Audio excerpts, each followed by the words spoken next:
Hi guys, my name is Kirsty and welcome back to Upside Down Books. Today we are going to be doing something that is close to my heart and talking about audiobooks. Non più tra I farfalloni amorosi. So if you haven't been here forever and a day, then you might not know that I am relatively addicted to audiobooks. So I started out not loving them. I found them difficult, I found them hard, I questioned why I would be reading an audiobook when I could just read a normal book.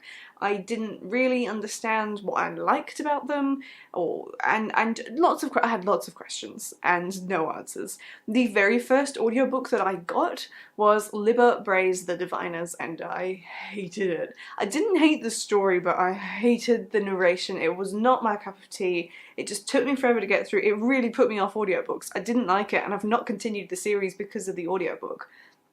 But then, for whatever reason, I think it was when I was in America, I picked up the Harry Potter audiobooks narrated by Stephen Fry, and a whole new world was open to me. So if you're like like I was, and you don't particularly understand audiobooks, or if you do love audiobooks and you're looking for some recommendations, then let me tell you about 10 amazing audiobooks that I think are brilliant and I think you're gonna love. To preface this, I want to explain what it is I like about audiobooks now, and when I read them. So I read them when I am going to and from work, when I am walking, when I am exercising, or when I'm doing the cooking, the washing. I've just remembered I was supposed to put on a wash. Ah, damn it. Or any other chore, really, that you can do whilst listening to something. I am a chronic multitasker. I love doing more than one thing at once, and if I have time to think, then I'm like, well, I could be reading because I have time to think. So look, not everybody's like me, not everybody is crazy, but that's how I feel. You may not have all these little pockets of time in your day. You may not be able to drive and listen to an audiobook, or you may not want to listen to a book. Sometimes when I'm driving to work, I need pump-up music, not The Handmaid's Tale. That's not always the best start to your day, so plan these things strategically. But the second thing that I learned is that I like specific narrators, so I get very picky about what I do and what I don't listen to on audiobooks, and I think you've got to be really strict with yourself about this, and I think a lot of people discover this when they get into audiobooks. And I have the most strange criteria that really surprised me when I kind of worked it out, and that is that I don't like American narrators and I really don't like Australian narrators, which is crazy because I am Australian, I live in Australia, but I can't stand listening to the accent applied to any sort of professional sense. So like Australians on TV is like, ah, and yeah, audiobooks is just even worse. I listen to Finnegan of the Rock, which has an Australian narrator, and it's, again, nearly put me off the series. I'm going to try reading Froy of the Exiles, which is the sequel, but no, you have to know what you like. I like British narrators and a very select few American accents, depending on how it's done. Which means I have a very limited pool of audiobooks. I don't just listen to anything. I really put effort into finding the accents that I find soothing or just fitting with the story. So those are my criteria, so bear that in mind when we're going through these recommendations. You will be very different. You may hate British narrators and you could only listen to American narrators, or I don't know. I also just want to talk about how I listen to audiobooks, because this is not like there are so many different ways you can listen to them. I use Audible. I like Audible. Since I've started, I pay 15 Australian dollars a month for the subscription. I know that's gone up in Australia since, and I'm devastated that it has, because it just becomes a little bit too expensive when we've got so many other expenses to pay for. But what you get with that membership on Audible is you have a really big selection. So I believe, and I could be wrong, that Audible has the largest library of audiobooks out there, and they certainly have some exclusives. I know that SCYTHE by Neil Shusterman was a Audible exclusive, at least when it was first released. So I listened to it to that. They've got an app. I have 56 audiobooks that I on my phone that I have listened to or I'm planning on listening to, and the app is really fun because it also has a statistics page. So it'll tell you like different statistics that you've achieved. So I've achieved all of them. So depending on how many hours you've listened to, whether you've done 60 hours of listening or 120, etc, you can unlock these things. Definitely the big thing that people have talked about with Audible is how they wish there were more things to achieve. And you also can collect badges. I thought that was going to scroll more than it did. I haven't got all of them. There are other things that I would have to do to achieve that I'm probably not going to, but anyway, I just think that that's a little bit of a fun thing, and it also tells you like daily, monthly, yearly hours that you've listened to it, or in total. So in total I've listened to 24 days, 10 hours and 46 minutes worth of audiobooks. Just as a explanation of how I listen to them. But anyway, let's crack on to the first book. So the first book I want to talk to you today about is Uprooted by Naomi Novik, who is a very popular author, and this is the only one of her books I've read. Now this is narrated by a lady called Katie Sobey, who is probably one of my favourite narrators. I actually look out for her name, and I have got another audiobook because I've seen that it was her narrating it. Katie Sobey is a British narrator, and she has a really pleasant and just sort of light voice that I enjoy. Yeah, I just always seek her out when I listen to it, and I think that the Uprooted audiobook is really fun, and it's also a really good story. So that is a great one to try out and just enjoy the magic of that one. Now the next book I want to talk about is my favourite audiobook of all time. Jumping straight in at number 2 with the book that I just loved always. I read it last month, and that was Sleeping Giants by Sylvain Neuvel, and this is so freaking good. It's not even funny. This book is amazing, and it has got a cast of narrators which sometimes is good and sometimes is just distracting and annoying, but it works so well in this series. If you're planning on reading this, please get the audiobook, because whilst people who've read the normal book love it, this doesn't have a stellar average rating, and I think that the audiobook is bringing a lot to the table here.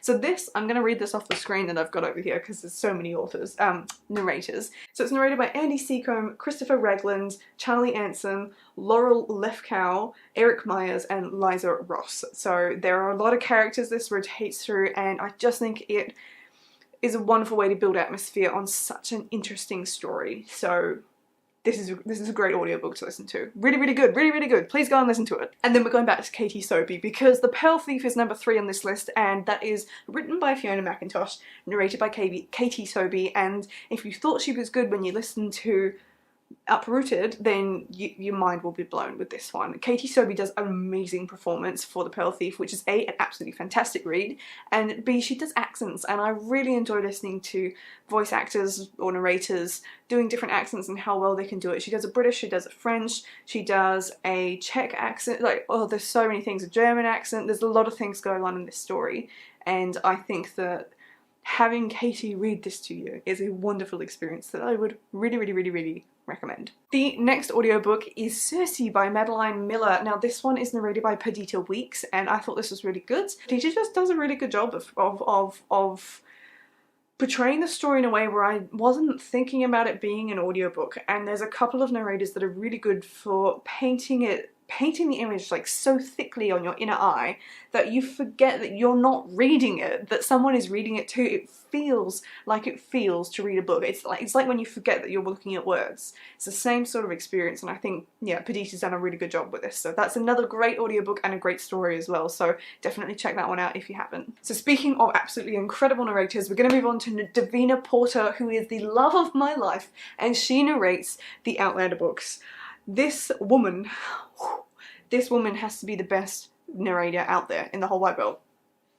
I'm just saying. She has narrated all of the Outlander books, and I have read the first 5 so far. This is a great way to tackle Outlander because audiobooks mean you can't see how long it is. I mean, it can be pretty daunting to be like, this audiobook is 60 hours long, but it's easy to get through, and obviously you can change the pace of how quickly they read, so you can get through it a bit quicker. But yeah, Davina Porter is incredible. She's the only person doing the voices throughout the whole series, and so she does Jamie's voice, and she does the Scottish accent so well. And the thing that I always tell people about this audiobook is that I forget that there is not a male voice actor doing Jamie. That's how good she is. I sit there and I remember that this is a narration that's been told to me, and that there is a woman doing this voice, and I still can't hear it as a woman's voice. It's just, and she doesn't have a particularly masculine voice, she just has such great command over her tone and pitch. And it makes all the difference. That's how Jamie sounds. And I have not watched the Outlander series yet, but because of Davina Porter, I'm actually quite put off watching the series because I don't think anything will be better than her performance. I really don't think so. Now, I briefly spoke about this one in my introduction, and that is SCYTHE by Neil Shusterman, an amazing series, and I can't remember if it's Shusterman or Shusterman, so sorry if I'm saying it wrong and irritating you. But this is read by Greg Tremblay, and this is one of the American authors I actually don't mind listening to. So I don't think it's one specific American accent. I think it is the way they talk, although a really hard American twang, is quite off-putting. But I love this narration, and I think Greg does an amazing job, apart from the fact that it's an incredible story that really just sucks you in as well. Yeah, I would listen to anything that Greg Tremblay is reading, because I loved it, and I think it was really fitting for Scythe. I think it made more sense than a British accent would, for whatever reason. The next one that I want to talk about is They Both Die at the End by Adam Silvera, the first Silvera book that I ever read, and it changed my life. And this one also has a cast of characters. So again, a cast of characters, a cast of narrators. Again, I'm just gonna read off the screen because my memory is not that good. So we've got Michael Crouch, Robbie Daymond, and Barney Turpin. So there's 3 different narrators here. I actually think they probably could have got away with just 2, but that's fine. 3, the more the merrier. This is done well. This is also American narrators that I didn't mind. I was a bit on the fence. It wasn't my favourite American narration, but I did enjoy it, and I think it was done well. And I thought the extra element of having different voices for different characters does help to split the story, because otherwise I could see it could potentially getting confusing if you had the same voice actor for both of the boys in this story. So if you haven't read this, then first of all, please do. Adam Silvera is the king of contemporaries, and What If It's Us with him and Becky Albertalli is the masterpiece we've all been waiting for. But yes, this is a really good audiobook that I would recommend listening to. The next one I want to share with you is actually a little bit more specific, so if you don't like the person that it's about, then you're probably never going to listen to it. But that's Believe Me by Eddie Izzard, narrated by Eddie Izzard, and it is hilarious, guys. I would say if you're going to read his memoirs, if you know who Eddie Izzard is, great. If you don't, look him up or skip this section of the video, because you're either interested or you're not, right? He's a comedian, he's a British comedian, and he adds more content into the audiobook than is in the physical book, supposedly. There's like, actually, no, I think that this is definitely better as an audiobook because of the way it's written. So, because he's included footnotes in the structure of his story, if you are reading it physically, it could be a little bit disjointing to drop down and read footnotes as if you're reading an academic journal. But because he's narrating it to you, he's like, footnote, and then explains it and then goes back. But he does like footnotes on footnotes and goes off on wild tangents in the audiobook, and it's really, really entertaining.